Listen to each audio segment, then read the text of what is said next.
ನಮಸ್ಕಾರ ಸ್ನೇಹಿತರೆ, welcome back to my YouTube channel. ದಯವಿಟ್ಟು ವಿಡಿಯೋ ಇಷ್ಟ ಆದರೆ ಲೈಕ್ ಮಾಡಿ ಮತ್ತು ಸಬ್ಸ್ಕ್ರೈಬ್ ಮಾಡಿ ಅಂತ ಹೇಳ್ತಾ ಇವತ್ತಿನ ಕ್ಲಾಸ್ನ ಸ್ಟಾರ್ಟ್ ಮಾಡೋಣ. ನೋಡಿ, ಮೊದಲನೇ ಪ್ರಶ್ನೆ ಬಂದುಬಿಟ್ಟು ಕಂಪ್ಯೂಟರ್ ಮೆಮೊರಿಗೆ ಸಂಬಂಧಿಸಿದಂತೆ ಈ ಕೆಳಗಿನ ಹೇಳಿಕೆಗಳನ್ನು ಗಮನಿಸಿ ಅಂತ ಕೊಟ್ಟಿದ್ದಾರೆ. ಸೊ ಹೇಳಿಕೆ ಒಂದೇನಿದೆ ಅಂದರೆ ರ್ಯಾಮ್ ಅಂದರೆ ರ್ಯಾಂಡಮ್ ಆಕ್ಸೆಸ್ ಮೆಮೊರಿ ಒಂದು ತಾತ್ಕಾಲಿಕ ಅಥವಾ ಬಾಷ್ಪಶೀಲ ಅಂದರೆ ವಾಲಟೈಲ್ ಮೆಮೊರಿ ಆಗಿದೆ ಅಂತ ಇದೆ. ಸೊ ಹೇಳಿಕೆ ಒಂದು ಸರಿಯಾಗಿದೆ. ರ್ಯಾಮ್ ಫುಲ್ ಫಾರ್ಮ್ ಬಂದ್ಬಿಟ್ಟು ರ್ಯಾಂಡಮ್ ಆಕ್ಸೆಸ್ ಮೆಮೊರಿ, ಇದೊಂದು ವಾಲಟೈಲ್ ಮೆಮೊರಿ ಆಗಿರುವಂಥದ್ದು. ಸೊ ಹೇಳಿಕೆ 2 ಏನಿದೆ ಅಂದರೆ ರೋಮ್ ಅಂದರೆ ರೀಡ್ ಓನ್ಲಿ ಮೆಮೊರಿ ಒಂದು ಶಾಶ್ವತ ಅಥವಾ ನಾನ್ ವಾಲಟೈಲ್ ಮೆಮೊರಿ ಆಗಿರುವಂಥದ್ದು. ಸೊ ಹೇಳಿಕೆ 2 ಕೂಡ ಸರಿ ಆಗಿರುವಂಥದ್ದು. ವಾಲಟೈಲ್ ಅಂದರೆ ಏನು? ವಾಲಟೈಲ್ ಅಂದರೆ ಇನ್ ಕೇಸ್ ನೀವು ಕಂಪ್ಯೂಟರ್ನ ಯೂಸ್ ಮಾಡ್ತಿದ್ದೀರಾ ಅಂತ ತಿಳ್ಕೊಳ್ಳಿ. ಸೊ ಕರೆಂಟ್ ಸಡನ್ನಾಗಿ ಹೋಗಿಬಿಟ್ರೆ ಅದು ಎಲ್ಲ ಡಾಟಾಗಳು ಅಳಿಸಿ ಹೋಗುತ್ತೆ, ಅದಕ್ಕೆ ಅದನ್ನು ವಾಲಟೈಲ್ ಅಂತ ಕರಿತೀವಿ. ನಾನ್ ವಾಲಟೈಲ್ ಅಂದರೆ ಕರೆಂಟ್ ಹೋದರೂ ಕೂಡ ಅಲ್ಲಿ ಡಾಟಾಗಳು ಅಳಿಸಿ ಹೋಗಲ್ಲ, ಅದಕ್ಕೆ ಅದನ್ನು ನಾನ್ ವಾಲಟೈಲ್ ಮೆಮೊರೀಸ್ ಅನ್ನುವರು. ಸೊ ಎರಡು ಸ್ಟೇಟ್ಮೆಂಟ್ ಸರಿಯಾಗಿರೋದ್ರಿಂದ ಹೇಳಿಕೆ 1 ಮತ್ತು 2 ಸರಿ ಆಗಿರುವಂಥದ್ದು. ಹೇಳಿಕೆ 1 ಮತ್ತು ಸರಿ, ಎರಡು ಹೇಳಿಕೆಗಳು ಸರಿಯಾಗಿದೆ. ನೋಡಿ, ವಿದ್ಯುತ್ ಸಂಪರ್ಕ ಕಡಿತಗೊಂಡಾಗ ರ್ಯಾಮ್ನಲ್ಲಿ ಡೇಟಾ ಅಳಿಸಿ ಹೋಗುತ್ತದೆ. ಅಲ್ಲಿ ರ್ಯಾಮ್ನಲ್ಲಿ ಅದನ್ನು ವಾಲಟೈಲ್ ಅಂತ ಕರೆದರೆ, ಆದರೆ ರೋಮ್ನಲ್ಲಿರುವ ಡೇಟಾ ವಿದ್ಯುತ್ ಹೋದರೂ ಹಾಗೆ ಉಳಿದಿರುತ್ತದೆ, ಆದ್ದರಿಂದ ಅದನ್ನು ನಾನ್ ವಾಲಟೈಲ್ ಮೆಮೊರಿ ಅಂತ ಕರೆಯುವಂಥದ್ದು. Okay, so next question is scanning ತಂತ್ರಜ್ಞಾನಗಳ ಬಗ್ಗೆ ಕೆಳಗಿನ ಹೇಳಿಕೆಗಳನ್ನು ಪರಿಶೀಲಿಸಿ ಅಂತ ಕೇಳಿದ್ದಾರೆ.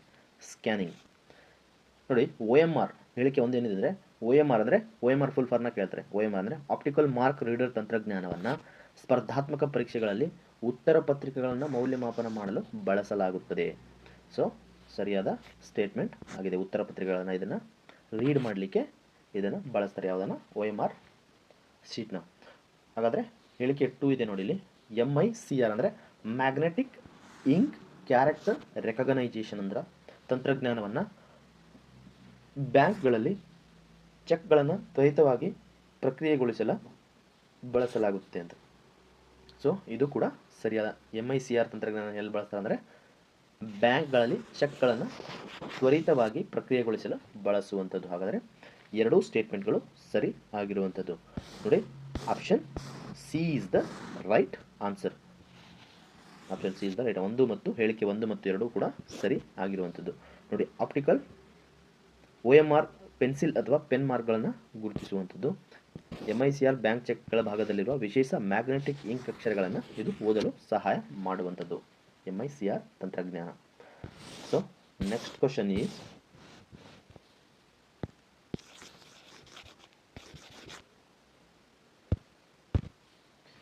ಸಾಫ್ಟ್ವೇರ್ ವಿಧಗಳ ಬಗ್ಗೆ ಈ ಕೆಳಗಿನ ಹೇಳಿಕೆಗಳನ್ನು ಗಮನಿಸಿ ಅಂತ ಕೇಳಿದ್ದಾರೆ. ನೋಡಿ, ವಿಂಡೋಸ್ 10 ಮತ್ತು ಲಿನಕ್ಸ್ಗಳು ಅಪ್ಲಿಕೇಶನ್ ಸಾಫ್ಟ್ವೇರ್ಗೆ ಉದಾಹರಣೆಗಳು ಆಗಿವೆ ಅಂತ ಕೇಳಿದ್ದಾರೆ. ಅಪ್ಲಿಕೇಶನ್ ಸಾಫ್ಟ್ವೇರ್ ಇವು ಅಪ್ಲಿಕೇಶನ್ ಸಾಫ್ಟ್ವೇರ್ ಅಲ್ಲ. ಇವು MS ವರ್ಡ್ ಮತ್ತು MS ಎಕ್ಸೆಲ್ಗಳು ಸಿಸ್ಟಮ್ ಸಾಫ್ಟ್ವೇರ್ಗೆ ಉದಾಹರಣೆಗಳು ಆಗಿರುವಂಥದ್ದು. ಇದು ಉಲ್ಟಾ ಕೊಟ್ಟಿದ್ದಾರೆ. ವಿಂಡೋಸ್ ಮತ್ತು ಲಿನಕ್ಸು ಇವು ಏನಾಗಿದೆ ಅಂದರೆ ಇವು ಸಿಸ್ಟಮ್ ಸಾಫ್ಟ್ವೇರ್ಗಳಾಗಿದೆ.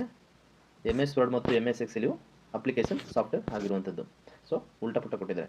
ಸೊ ಹೇಳಿಕೆ 1 ಮತ್ತು 2 ಈ ಹೇಳಿಕೆಗಳ ಪ್ರಕಾರ ತಪ್ಪಾಗಿರುವಂಥದ್ದು. ಆದ್ದರಿಂದ option D is the right answer. ಹೇಳಿಕೆ 1 ಮತ್ತು 2 ಕೂಡ ತಪ್ಪಾಗಿರುವಂಥದ್ದು. ವಿಂಡೋಸ್ 10 ಮತ್ತು ಲಿನಕ್ಸ್ಗಳು ಸಿಸ್ಟಮ್ ಸಾಫ್ಟ್ವೇರ್ಗೆ ಉದಾಹರಣೆ ಆಗಿದೆ. MS ವರ್ಡ್ ಮತ್ತು MS ಎಕ್ಸೆಲ್ಗಳು ಇವು ನಿರ್ದಿಷ್ಟ ಕೆಲಸಕ್ಕೆ ಬಳಸುವ ಅಪ್ಲಿಕೇಶನ್ ಸಾಫ್ಟ್ವೇರ್ಗಳು ಆಗಿರುವಂಥದ್ದು. ಅದಕ್ಕೂ ಹೇಳಿಕೆ 1 ಮತ್ತು 2 ತಪ್ಪಾಗಿದೆ. ಸೊ ನೆಕ್ಸ್ಟ್ ಕ್ವಶನ್ ಈಸ್ ಪ್ರಿಂಟರ್ಗಳಿಗೆ ಸಂಬಂಧಿಸಿದಂತೆ ಕೆಳಗಿನ ಹೇಳಿಕೆಗಳನ್ನು ಗಮನಿಸಿ ಅಂತ ಕೊಟ್ಟಿದೆ. ಯಾವುದಕ್ಕೆ? ಪ್ರಿಂಟರ್ಗಳಿಗೆ. ಡಾಟ್ ಮ್ಯಾಟ್ರಿಕ್ಸ್ ಪ್ರಿಂಟರ್ ಒಂದು ಇಂಪ್ಯಾಕ್ಟ್ ಪ್ರಿಂಟರ್ ಆಗಿದೆ.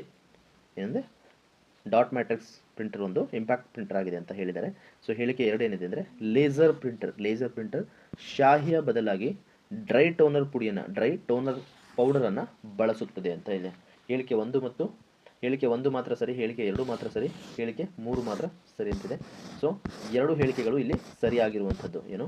ಡಾಟ್ ಮ್ಯಾಟ್ರಿಕ್ಸ್ ಪ್ರಿಂಟರ್ ಏನಿದೆಯಲ್ಲ ಇದೊಂದು ಇಂಪ್ಯಾಕ್ಟ್ ಪ್ರಿಂಟರ್ ಆಗಿರುವಂಥದ್ದು. ಯಾವುದು? ಇಂಪ್ಯಾಕ್ಟ್ ಪ್ರಿಂಟರ್ ಆಗಿದೆ.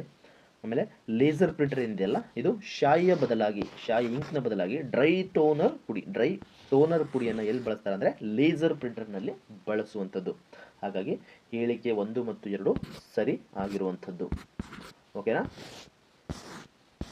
So next question is computer memory ಅಳತೆಯ ಅಂದರೆ ಮೆಮೊರಿ ಯೂನಿಟ್ ಬಗ್ಗೆ ಹೇಳಿಕೆಗಳನ್ನು ಪರಿಶೀಲಿಸಿ ಅಂತ ಕೇಳಿದ್ದಾರೆ. ಸೊ ಬೈಟ್ ಹೇಳಿಕೆ ಒಂದೇನಿದೆ, 1 ಬೈಟ್ ಎಂದರೆ 8 ಬಿಟ್ಗಳಿಗೆ ಸಮ ಅಂತ ಹೇಳಿದ್ದಾರೆ. ಹೌದಾ? ಸರಿಯಾದ ಉತ್ತರ ಯಾವುದು? 1 ಬೈಟ್ ಈಸ್ ಈಕ್ವಲ್ ಟು 8 ಬಿಟ್ಗಳಿಗೆ ಸಮ ಆಗಿರುವಂಥದ್ದು. 1 GB 1 ಕಿಲೋಬೈಟ್ KB ಸಮ ಆಗುತ್ತಾ? ನೋ. 1 GB ಅನ್ನುವಂಥದ್ದು ಎಷ್ಟಕ್ಕೆ? 1024 MB ಸಮ ಆಗಿರುತ್ತೆ, ಬಿಟ್ಟರೆ KB ಅಲ್ಲ. ಆಯಿತಾ? ಸೊ ಹೇಳಿಕೆ 2 ತಪ್ಪಾಗಿದೆ, ಹೇಳಿಕೆ 1 ಸರಿಯಾಗಿರುವಂಥದ್ದು. Option A is the right answer. That is ಹೇಳಿಕೆ 1 ಮಾತ್ರ ಸರಿ. ನೋಡಿ, 1 ಬೈಟ್ ಅಂದರೆ ಎಷ್ಟಂದರೆ 8 ಬಿಟ್ಸ್. 1 GB ಅಂದರೆ 1024 MB ಸಮ ಆಗಿರುವಂಥದ್ದು.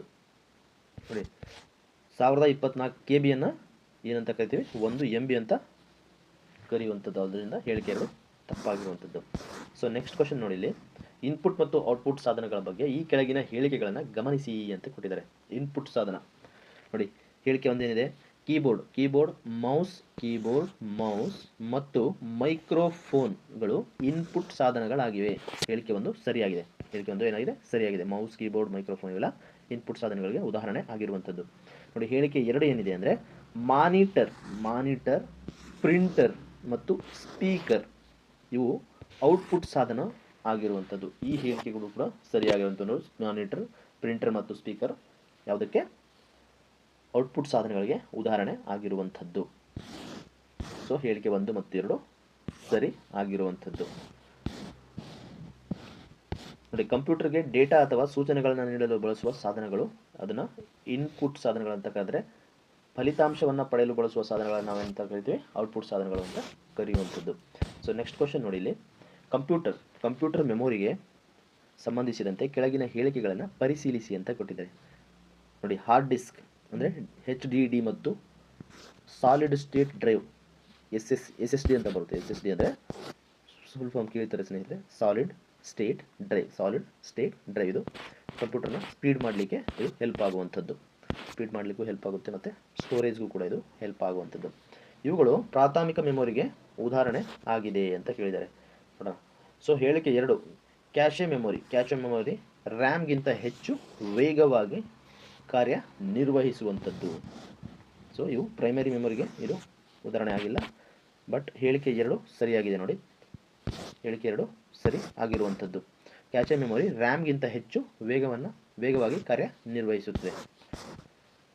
ನೋಡಿ, ಹಾರ್ಡ್ ಡಿಸ್ಕ್ ಮತ್ತು SSDಗಳು ದ್ವಿತೀಯ ಅಂದರೆ ಸೆಕೆಂಡರಿ ಮೆಮೊರಿ ಆಗಿದೆ. ಬದಲಿಗೆ ಅದು ಸ್ಟೇಟ್ಮೆಂಟ್ ಏನು ಕೊಟ್ಟಿದ್ದಾರೆ? ಪ್ರೈಮರಿ ಅಂತ ಕೊಟ್ಟಿದ್ರು ಅವರು. ಬಟ್ ಹಾರ್ಡ್ ಡಿಸ್ಕ್ ಮತ್ತು SSDಗಳು ಸೆಕೆಂಡರಿ ಮೆಮೊರಿ ಆಗಿರುವಂಥದ್ದು.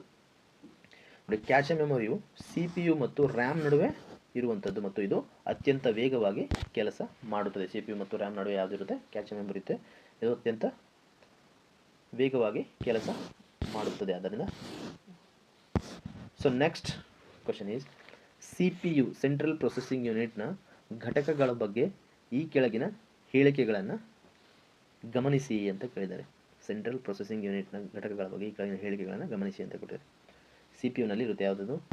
ALU ಅರ್ಥಮೆಟಿಕ್ ಲಾಜಿಕ್ ಯೂನಿಟ್ ಇರುತ್ತೆ, ಮತ್ತು ಕಂಟ್ರೋಲ್ ಯೂನಿಟ್ ಇರುತ್ತೆ. ಆಮೇಲೆ ರಿಜಿಸ್ಟರ್ ಅಥವಾ ಮೆಮೊರಿ ಯಾವುದರಲ್ಲಿ ಇರುತ್ತೆ? ಇವು CPU ಘಟಕಗಳು. ಆಯಿತಾ? ಸೊ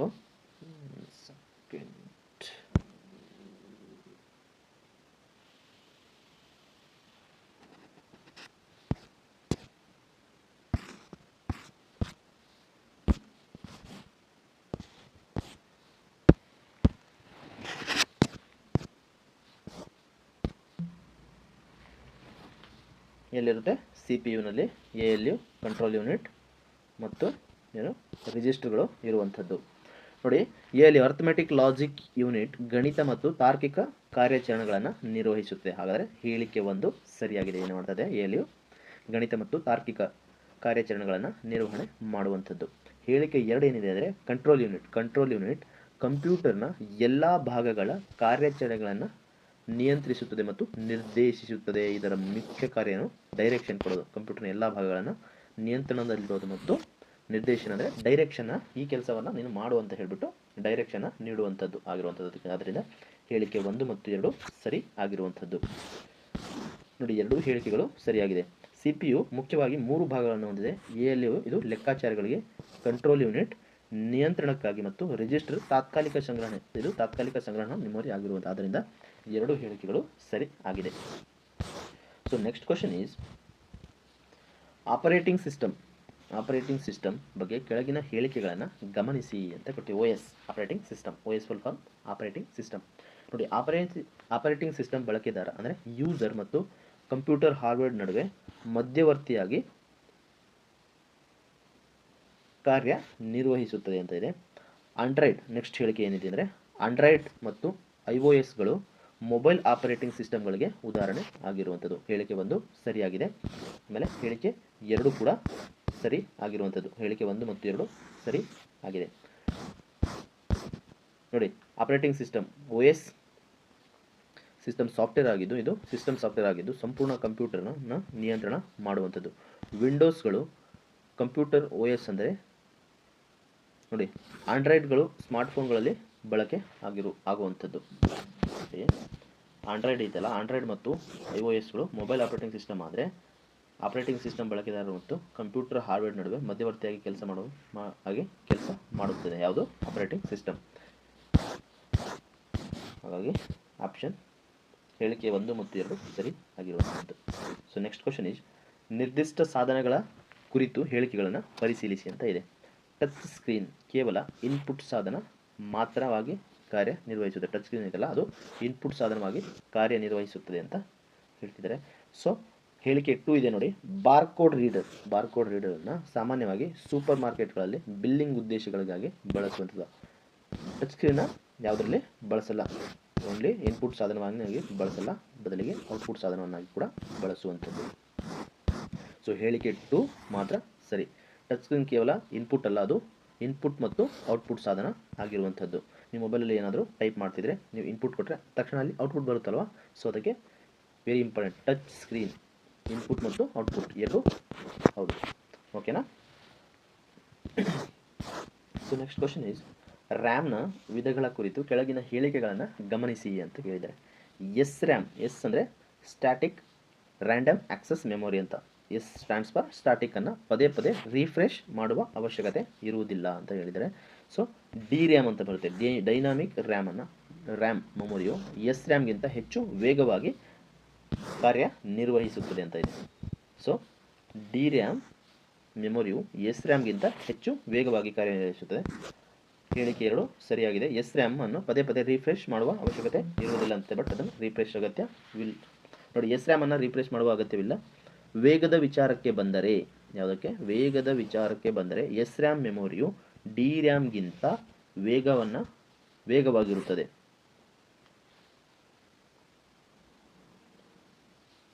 SRAM ಅನ್ನು ಕ್ಯಾಶೆ ಮೆಮೊರಿಯಾಗಿ ಬಳಸಲಾಗುತ್ತದೆ. ಯಾವುದನ್ನು? ಕ್ಯಾಶೆ ಮೆಮೊರಿಯನ್ನಾಗಿ ಯಾವುದನ್ನು ಬಳಸ್ತಾರೆ? SRAM ಅನ್ನು ಬಳಸ್ತಾರೆ. SRAM ಅನ್ನು ರಿಪ್ಲೇಸ್ ಮಾಡುವ ಅಗತ್ಯ ಇರುವುದಿಲ್ಲ. ವೇಗದ ವಿಚಾರಕ್ಕೆ ಬಂದರೆ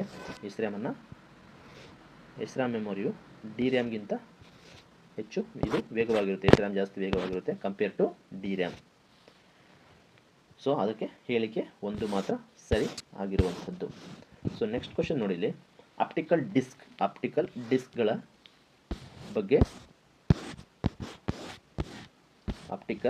ಡಿಸ್ಕ್ಗಳ ಬಗ್ಗೆ ಈ ಕೆಳಗಿನ ಹೇಳಿಕೆಗಳನ್ನು ಪರಿಶೀಲಿಸಿ ಅಂತ ಇದೆ. CD-ROMನ ವಿಸ್ತೃತ ರೂಪ ಬಂದ್ಬಿಟ್ಟು compact disc read only memory ಅಂತ ಇದೆ. ಸೊ DVD ಫುಲ್ ಫಾರ್ಮ್ ಬಂದ್ಬಿಟ್ಟು ಡಿಜಿಟಲ್ ವರ್ಸಟೈಲ್ ಡಿಸ್ಕ್ ಸರಿಯಾಗಿದೆ. ಇದು CD ಮೀನ್ಸ್ ಸ್ಟೋರೇಜ್ ಕೆಪಾಸಿಟಿಗಿಂತ ಕಡಿಮೆ ಇರುತ್ತದೆ. ನೋಡಿ, ಹೇಳಿಕೆ 2 ಏನೆಂದರೆ DVDಯ ಸಂಗ್ರಹಣಾ ಸಾಮರ್ಥ್ಯವು CD-ಗಿಂತ ಕಡಿಮೆ ಇರುವಂಥದ್ದು.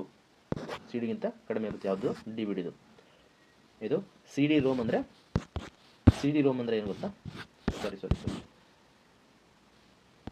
DVD ಅಲ್ವಾ. ಡಿಜಿಟಲ್ ವರ್ಸಟೈಲ್ ಡಿಸ್ಕ್ ಸಂಗ್ರಹಣಾ ಸಾಮರ್ಥ್ಯವು ಸ್ಟೋರೇಜ್ ಕೆಪಾಸಿಟಿ CD ಗಿಂತ ಕಡಿಮೆ ಇರುವಂಥದ್ದು. ಕಡಿಮೆ ಇಲ್ಲ, ಬದಲಿಗೆ ಇದು ಜಾಸ್ತಿ ಇದೆ. ಬಟ್ CD ರೋಮ್ನ ವಿಸ್ತೃತ ರೂಪ compact disc read only memory ಎಂದಾಗಿದೆ. ಸೊ ಹೇಳಿಕೆ 1 ಸರಿಯಾಗಿದೆ ಸ್ನೇಹಿತರೆ. ಹೇಳಿಕೆ 2 ತಪ್ಪಾಗಿರುವಂಥದ್ದು. ಇಲ್ಲಿ ಕಡಿಮೆ ಅಂತ ಕೊಟ್ಟಿದ್ದಾರೆ, ಇದು ಜಾಸ್ತಿ ಇರುತ್ತೆ. ಆಯಿತಾ. ನೋಡಿ, CD ಯ ಗರಿಷ್ಠ ಸಂಗ್ರಹಣಾ ಸಾಮರ್ಥ್ಯ ಸುಮಾರು 700 MB ಇರುತ್ತದೆ. ಆದರೆ ಸಾಮಾನ್ಯ DVD ಯ ಸಂಗ್ರಹಣಾ ಸಾಮರ್ಥ್ಯ 4.7 GB ವರೆಗೆ ಡೇಟಾ ಸಂಗ್ರಹಿಸಬಲ್ಲದು. ಆದ್ದರಿಂದ ಅದು ಹೆಚ್ಚಾಗಿರುವಂಥದ್ದು. DVD ಯ ಸಾಮರ್ಥ್ಯ CD ಗಿಂತ ಹೆಚ್ಚು ಇದೆ. ಹೇಳಿಕೆ 1 ಮಾತ್ರ ಸರಿ.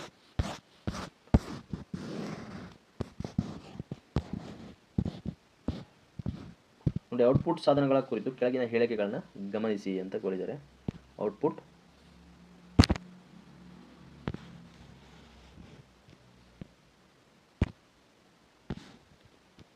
ಔಟ್ಪುಟ್ ಸಾಧನಗಳ ಕುರಿತು ಕೆಳಗಿನ ಹೇಳಿಕೆಗಳನ್ನು ಗಮನಿಸಿ ಅಂತ ಕೇಳಿದ್ದಾರೆ. ಸೊ ಹೇಳಿಕೆ 1, ಪ್ಲಾಟರ್ ಒಂದು ಔಟ್ಪುಟ್ ಸಾಧನ ಆಗಿದೆ. ಪ್ಲಾಟರ್ ಏನು ಒಂದು ಔಟ್ಪುಟ್ ಸಾಧನ ಆಗಿದೆ. ಇದನ್ನು ಉತ್ತಮ ಗುಣಮಟ್ಟದ ಇಂಜಿನಿಯರಿಂಗ್ ಡ್ರಾಯಿಂಗ್ ಮತ್ತು ಬ್ಯಾನರ್ಗಳ ಪ್ರಿಂಟ್ ಮಾಡಲು ಬಳಸಲಾಗುವುದು. ಹೇಳಿಕೆ 1 ಸರಿಯಾಗಿದೆ. CRT ಕ್ಯಾಥೋಡ್ ರೇ ಟ್ಯೂಬ್ ಮತ್ತು LCD ಅಂದರೆ ಲಿಕ್ವಿಡ್ ಕ್ರಿಸ್ಟಲ್ ಡಿಸ್ಪ್ಲೇಗಳು ಪ್ರಿಂಟರ್ಗಳ ವಿಧಗಳಾಗಿವೆ. ಪ್ರಿಂಟರ್ಗಳ ವಿಧಗಳ ಇವು ಅಲ್ಲ. ಹಾಗೆ ಹೇಳಿಕೆ 1 ಮಾತ್ರ ಸರಿ ಆಗಿರುವಂಥದ್ದು. ಪ್ಲಾಟರ್ ದೊಡ್ಡ ಗಾತ್ರದ ಗ್ರಾಫಿಕ್ ಪ್ರಿಂಟರ್ ಮಾಡುವ ಸಾಧನ ಆಗಿರುತ್ತದೆ. ಆದರೆ CRT ಮತ್ತು LCD ಮತ್ತು LED ಮಾನಿಟರ್ಗಳ ವಿಧಗಳು ಆಗಿರುವಂಥದ್ದು. ಯಾವುದು? ಮಾನಿಟರ್ಗಳ ವಿಧಗಳು ಆಗಿದೆ. ಬದಲಿಗೆ ಅದು ಪ್ರಿಂಟರ್ಗಳ ವಿಧ ಅಲ್ಲ. ಸೊ ನೆಕ್ಸ್ಟ್ ಕ್ವಶನ್ ನೋಡಿ, ಬಯೋಸ್